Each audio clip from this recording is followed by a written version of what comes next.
भगवान का जब मोहिनी अवतार हुआ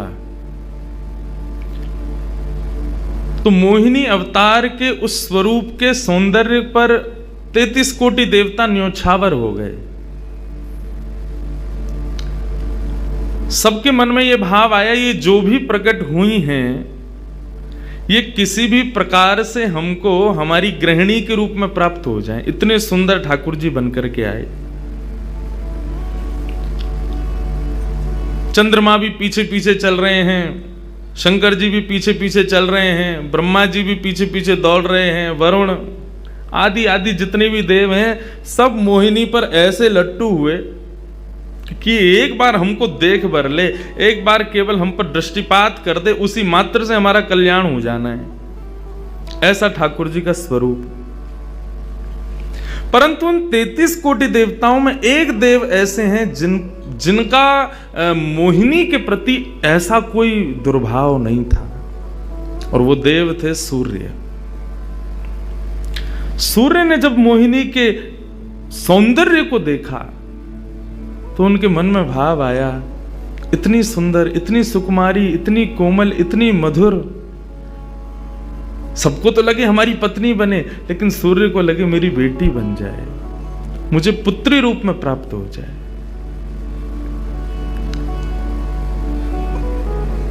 जब सूर्य के हृदय में यह भावना उत्पन्न हुई तो मोहिनी ने कटाक्ष नेत्रों से सूर्य की ओर देखा, बाकी किसी को देख ही नहीं रही है, और देख करके केवल ठाकुर जी ने उनको इशारा किया।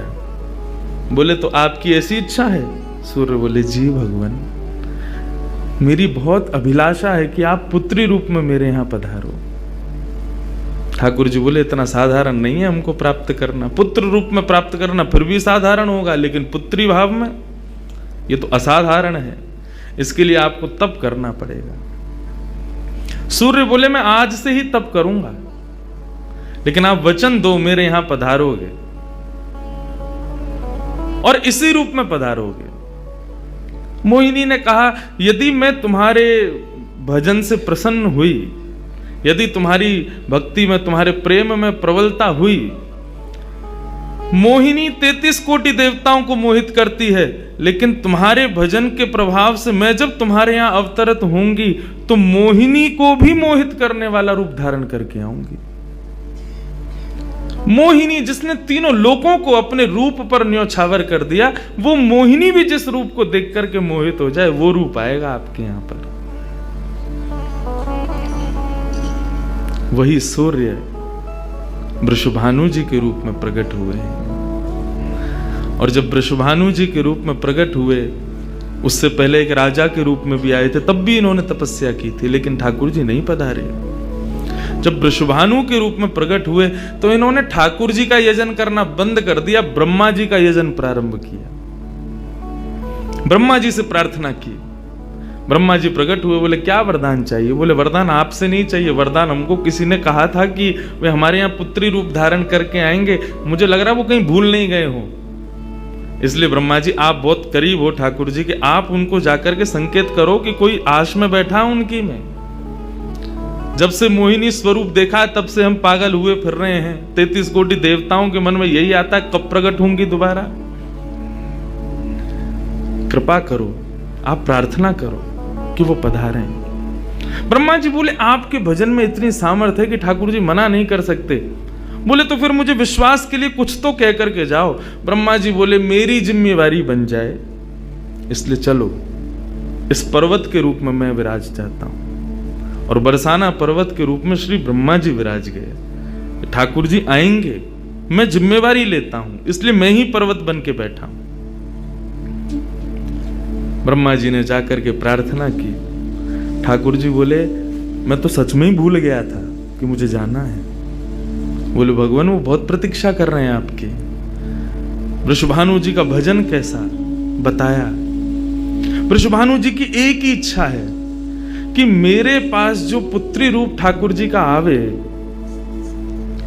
ठाकुर जी मोहिनी बनकर के आए तो 33 कोटि देवताओं के हृदय में ठाकुर जी के प्रति वात्सल्य भाव प्रकट नहीं हुआ, प्रेम भाव प्रकट नहीं हुआ, कुछ और ही भाव था उन देवताओं का। वृषभानु जी कह रहे हैं कि मैं ऐसी पुत्री पाना चाहता हूं जिसको देख करके काम नष्ट हो जाए, काम का भी मर्दन हो जाए, सामने वाले के हृदय में एक दिव्य प्रेम प्रकट हो, निष्काम प्रेम, अनकंडीशनल लव किसे कहते हैं, इसका प्रसाद पूरी दुनिया को देने वाली ऐसी पुत्री मेरे घर पधारे। स्वार्थ सिद्ध प्रेम सब करना जानते हैं, लेकिन निस्वार्थ प्रेम किसे कहते हैं, वो ठाकुर जी का वो शक्ति स्वरूप ही सबको बता सकता है। ब्रह्मा जी की प्रार्थना हुई ठाकुर जी से। ठाकुर जी अपने वैकुंठ में विचरण कर रहे हैं, विचार कर रहे हैं कैसे करूं, नंद यशोदा के यहाँ भी जाना है, देवकी वसुदेव के यहाँ भी पुत्र बनना है, पहले से ही 4 मम्मी पापा हैं हमारे, अब ये 2 मम्मी पापा और कैसे बनाऊं, 6 माता पिता। तब ठाकुर जी विचरण कर रहे थे, तभी एक खंभ में मणि, उस मणि में ठाकुर जी ने अपना प्रतिबिंब देखा। ठाकुर जी अपना प्रतिबिंब नहीं देखते, क्यों? बहुत कम देखते हैं। जब श्रृंगार आरती होती है लाल जी की, तभी इनको प्रतिबिंब दिखाते हैं, और उस प्रतिबिंब में भी इतने इतराते हैं महाराज, उसमें भी स्वयं को देख करके खुश हो जाते हैं, वाह मैं कितना प्यारा लग रहा हूं। अपना प्रतिबिंब ठाकुर जी इसलिए नहीं देखते क्योंकि स्वयं ठाकुर जी मोहित हो जाते हैं खुद ही पर। जैसे ही ठाकुर जी ने स्वयं का प्रतिबिंब देखा, प्रतिबिंब देख के आगे बढ़े, लेकिन ठाकुर जी मन में विचार करने लगे, मुझे सबके स्वभाव प्रिय हैं, लेकिन अपना यदि देखूं तो अपना प्रतिबिंब बहुत प्रिय है। जब स्वयं को देखता हूं प्रतिबिंब में तो ऐसा लगता है कि मानो जो सबको मोहित कर रहा है वो स्वयं को जब देखे तो खुद भी मोहित हो रहा है, क्योंकि प्रतिबिंब कभी झूठ नहीं बोलता। प्रतिबिंब का ये स्वभाव है, आप जैसे हो वैसा आपको दिखाता है। ठाकुर जी ने जब प्रतिबिंब देखा, अपने उस प्रतिबिंब स्वरूप को ठाकुर जी ने स्थिर कर दिया, और स्थिर करके अब तो ठाकुर जी लाए महाराज लक्ष्मी जी की पूरी पेटिका लेकर के आए श्रृंगार की, और अपने प्रतिबिंब स्वरूप को ही उन्होंने श्रृंगार करना प्रारंभ किया। किशोरी जी के श्रृंगार का इतना भाव बताते हैं, किशोरी जी की नथ बेसर ऐसी, किशोरी जी के कान के कुंडल ऐसे, किशोरी जी के पांव की महावर ऐसी, क्यों ना हो, क्योंकि श्याम सुंदर ने श्रृंगार किया है। किशोरी जी का जो स्वरूप है वो ठाकुर जी ने उसका श्रृंगार किया है। नारायण बैठे महाराज सिंहासन लगा करके अपने प्रतिबिंब का ही श्रृंगार कर रहे हैं। मोर पीछ हटाया, मुकुट उतार के दूर रखा, घुंघराले केशों को खोल दिया, नेत्रों में सुंदर सुंदर छोटा छोटा काजल लगाया, माथे पर एक सुंदर बिंदिया लगाई है, होठों पर निर्मल लालिमा लगाई है, गले में हार पहनाया, सर्वांगीण श्रृंगार किया, और लक्ष्मी जी की चुनरी ला करके जैसे शीश पर से चढ़ा करके ठाकुर जी ने थोड़ा सा जो श्याम रंग है उसको जैसे ही गौरवर्ण किया, वैकुंठ के उस प्रतिबिंब में से मानो जैसे सूर्य चंद्र का एकाकार रूप प्रकट हो गया हो, इतना तेज पुंज प्रकट हो गया कि ठाकुर जी भी अपने नेत्रों को छुपाने लगे। थोड़ी देर नेत्रों को बंद करने के बाद जब बड़ी धीरे से ठाकुर जी ने जब अपने प्रतिबिंब की ओर देखा तो किशोरी जी का दिव्य स्वरूप वहां प्रकट हो गया। ठाकुर जी ने दंडवत किया, पहले प्रणाम, हे श्याम सुंदर, आपने ही मेरो निर्माण कियो है, आपने ही मोको प्रकट कियो है। क्या भाव है? ठाकुर जी बोले कोई भाव नहीं है, केवल मोहिनी भाव से 33 कोट देवता मोहित हुए थे, लेकिन मैं मोहित नहीं हो पाया था, इसलिए तब से मैं भी तड़प रहा था कि मुझे भी कोई मोहित करे, उस मोहिनी को भी मोहित कोई करे। वो स्वरूप आज प्रकट हुआ है। धर्म की स्थापना हुई, ज्ञान की स्थापना हुई, भक्ति की स्थापना हुई, वैराग्य की स्थापना हुई, लेकिन अंततो गत्वा संसार का सार जो प्रेम है उसकी स्थापना नहीं हुई है। उसके लिए आपका अवतार धारण करना अति आवश्यक है। आप मेरी शक्ति हैं, आप मेरी आत्मा हैं। पूरा विश्व और पूरे विश्व की दिव्य चेतना किसकी प्राप्ति के लिए दौड़ रही है? कि आत्मा एक दिन परमात्मा में मिल जाएगी, लेकिन उस परमात्मा में आत्मा जो विद्यमान है वही तो किशोरी जी हैं। उस आत्मा की परमात्मा की जो आत्मा है वही तो श्री राधा जी हैं। लोग उनके रूप को नहीं समझ पाते। आजकल के यंगस्टर्स, आजकल के युवा उनको बहुत विचित्र रूप में दर्शन करते हैं कि कृष्ण राधा कौन है, बोले कि they are just like some love words. ऐसा नहीं है। आप उनको सीमित उस अवस्था में, और माफ कीजिएगा यदि किसी प्रवचनकर्ता की कथा सुनने के बाद भी आप उनको वहीं तक सीमित मान रहे हो ना, दोष आपको नहीं, प्रवचन करने वाले को लगेगा कि तुम किशोरी जी के इसी रूप को स्थापित कर पाए। इसीलिए कथाओं में ज्यादा किशोरी जी का प्रसंग ना हम कहते हैं ना उसका स्पर्श करते हैं। स्पर्श करने पहले से भी 100 बार सोचते हैं। यहां आने से पहले भी मुझे कई आचार्यों ने संपर्क किया कि वहां आप किस विषय को लेकर के जाएंगे, आप गर्ग संहिता पर कहेंगे या किशोरी जी के किस भाव को वहां पर प्रस्तुत करने वाले हैं। मैंने कहा देखो, हम बस बोलेंगे जो निकल जाए मुंह से, जिसका जो भाव ठाकुर जी स्वीकार कर लें बस, लेकिन भाव ये रखेंगे ठाकुर जी विराज गए हैं कि कोई अनधिकारी इस भाव को सुनकर के अपने मन में कोई दुर्भाव ना प्रकट करे। ब्रजवासी बहुत डरते हैं किशोरी जी के भाव को कहने में, क्योंकि जब सामने वाले से प्रत्युत्तर के रूप में कुछ विलग ही सुनने को मिलता है तो बहुत कष्ट होता है हृदय को कि तुमने किशोरी जी को क्या समझा, वो क्या है और तुमने उनके किस रूप को जाना। वो ठाकुर जी का ही प्रतिबिंब स्वरूप है, ठाकुर जी का ही आत्मा स्वरूप है। और एक बात कहूं, प्रतिबिंब से और आत्मा से प्रेम किया जा सकता है, ब्याह नहीं किया जा सकता, क्योंकि प्रतिबिंब और आत्मा ये दोनों हमसे अलग नहीं है। ब्याह के लिए एक अलग व्यक्ति चाहिए, एक हमसे कोई अलग हो, हमसे कोई जुदा हो, 2 लोग चाहिए तब ब्याह संपन्न होता है। लेकिन कृष्ण और राधा, इन दोनों में भेद है ही नहीं। किशोरी जी और ठाकुर जी में कभी भी कदापि कोई भेद नहीं है। बल्कि लीलाएं अभी सुनेंगे हम लोग, कभी कभी ठाकुर जी जब किशोरी जी का रूप धारण करते हैं तो किशोरी जी से ज्यादा गोपियों को सुख देते हैं।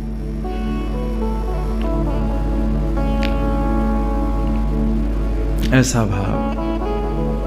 किशोरी जी से प्रार्थना की ठाकुर जी ने कि आप पधारो और प्रेम की स्थापना के लिए आप भूमंडल पर सूर्य के ही अवतार वृषभानु जी के यहां पर आप अवतरित हो। तब किशोरी जी ठाकुर जी की बात मान करके और वृषभानु और कीर्ति के यहां पर अवतरित होती हैं। किशोरी जी का जब अवतार हुआ, जब अवतरण हुआ, कब हुआ? सुबह के 4:40 पर। ठाकुर जी के जितने भी अवतार हुए या तो दिन में 12 बजे हुए या रात में 12 बजे हुए, लेकिन किशोरी जी का अवतरण भोर में ब्रह्म मुहूर्त में सुबह 4:40 पर हुआ।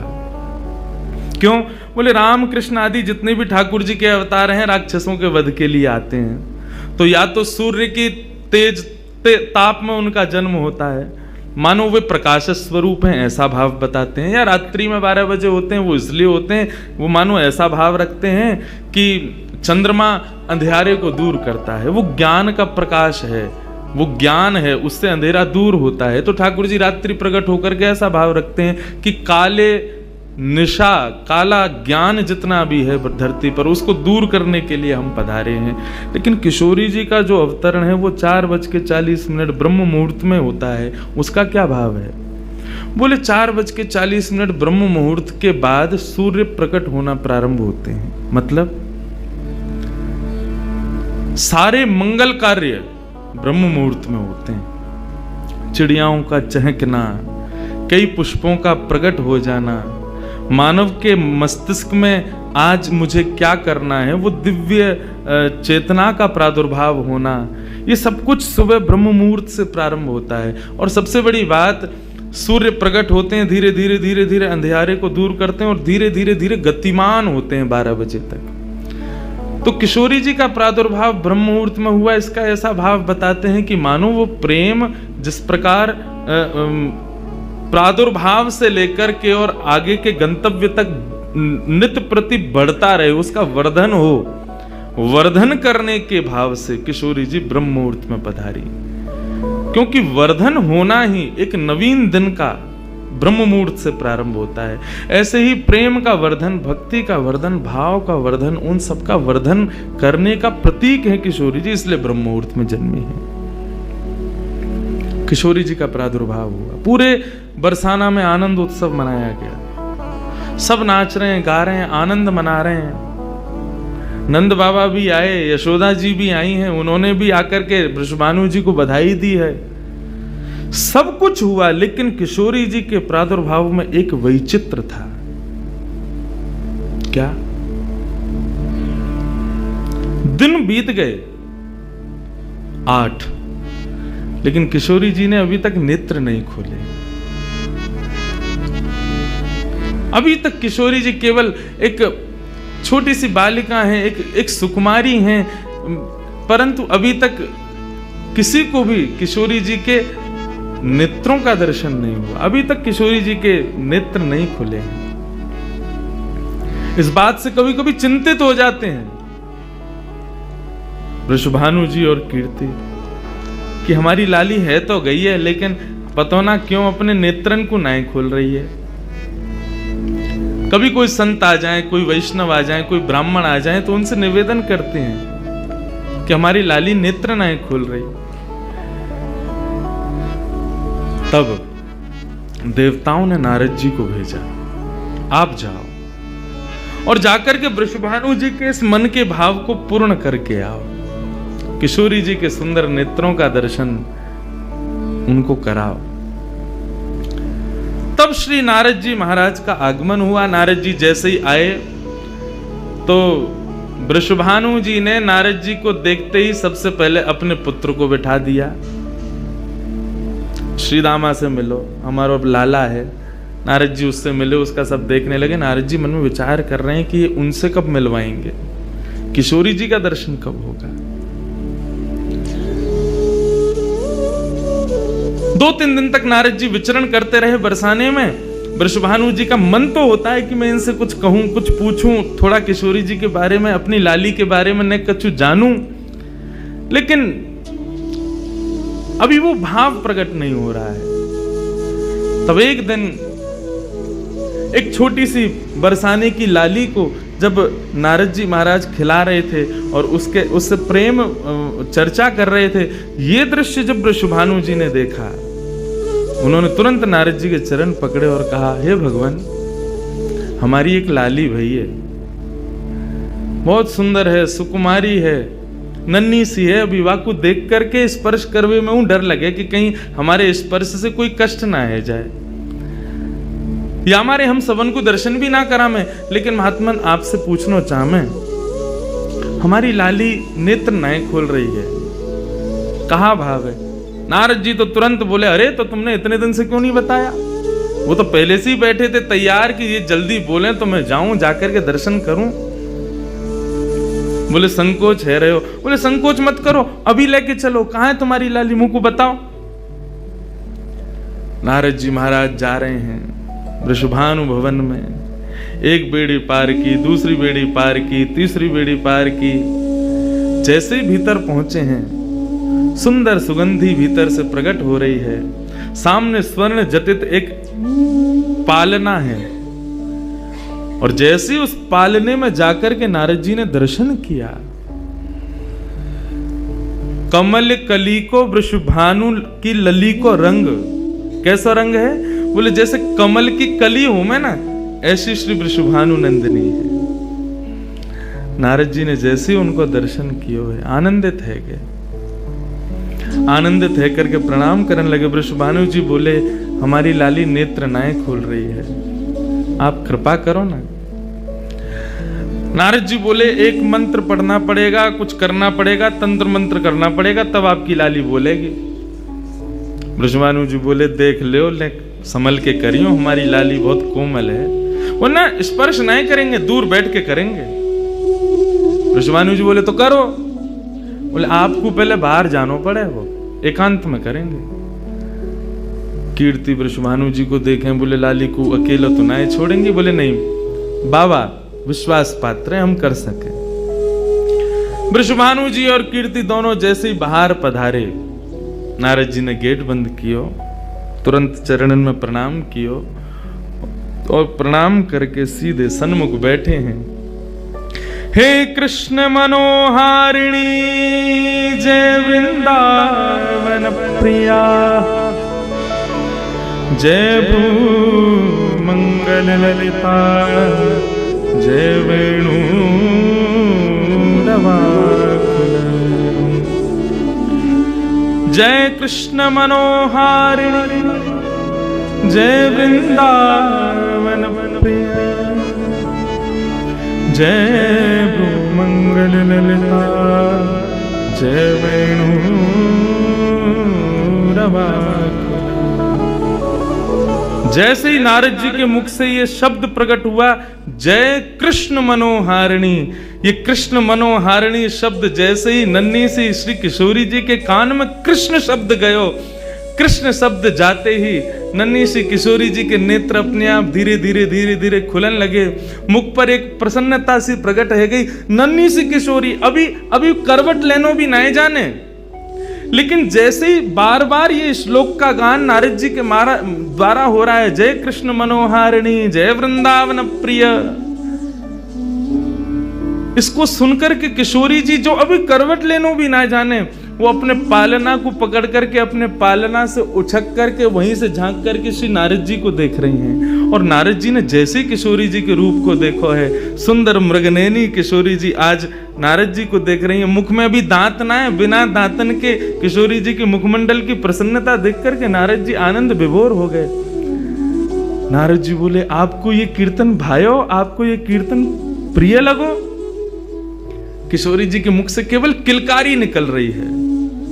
नारद जी ने उठाई अपनी वीणा करताल और जय कृष्ण मनोहारिणी जय वृंदावन प्रिय, और इसी का कीर्तन करते हुए वहां नाचने लगे, नृत्य करने लगे, चारों ओर घूम रहे हैं। बीच में पालने में श्री किशोरी जी बैठ करके और करताल बजा रही हैं और करताल बजा करके आनंदित हो रही हैं। वृषभानु जी बाहर खड़े, बोले कि भीतर तो कीर्तन चल रहा है, करताल की आवाज आ रही है, वीणा बज रही है। तभी उनने कान लगा करके सुनो तो नारद जी गा रहे, जय कृष्ण मनोहारिणी जय वृंदावन प्रिय, जय भ्रू मंगल ललिता, जय वेणु रवाकुल।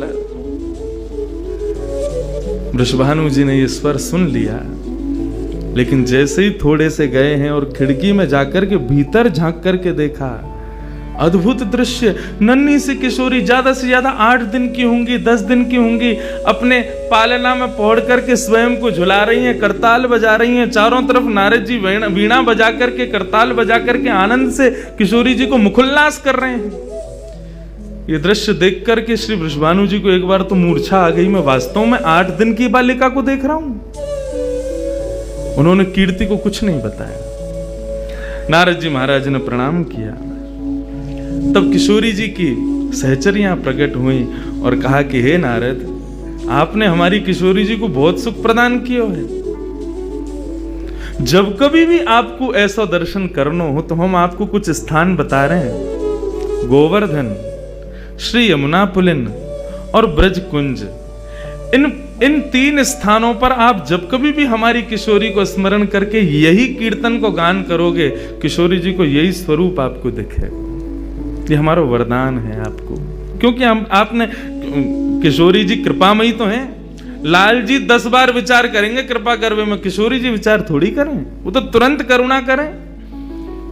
नारद जी जाओ, जब कभी भी लाडली को दर्शन करना हो यही भाव से कर लियो। नारद जी महाराज के नेत्र सजल है गए, किशोरी जी के चरणन में बारंबार प्रणाम कियो और प्रणतिपात करते हुए वहां से प्रस्थान कर गए। किशोरी जी फिर से नेत्र बंद करके अपने पालना में पौड़ गई। कीर्ति जी बोली, बाबा आयो टोना टोटका करके गयो, तब वो हमारी लाली के नेत्र तो खुले नहीं। कीर्ति जी गोद में लेकर के सुला रही है, नेक नेक थोड़ी सी संकुचित है करके रुदन करना प्रारंभ कियो। सो इतने में वृषभानु जी आए और वृषभानु जी बोले, नेक दियो लाली को, और किशोरी जी को गोद में लेकर के वृषभानु जी बोले, हे कृष्ण मनोहारिणी। जैसे ही बोले तुरंत किशोरी जी के नेत्र फिर से खुल गए, फिर से अपनी किलकारी भर करके कीर्तन में करताल बजाने लगी, आनंद विभोर हो गई। अब तो जैसे ही ये भाव देखो वृषभानु जी ने कीर्ति को सुनायो, कीर्ति भी वही गा रही है, पूरा बरसानो आकर के श्री कृष्ण कीर्तन करने लगो, और बीच में मध्य में बैठ करके किशोरी जी अपनी करताल बजा रही हैं, किलकिल करके हंस रही हैं, इतनी आनंद विभोर रह रही हैं। तब सबन को ये भेद पतो चलो, कहा कि ये श्री कृष्ण की आत्मा है, ये उनसे विलग नहीं है, वे ही आपको सर्वस्व है।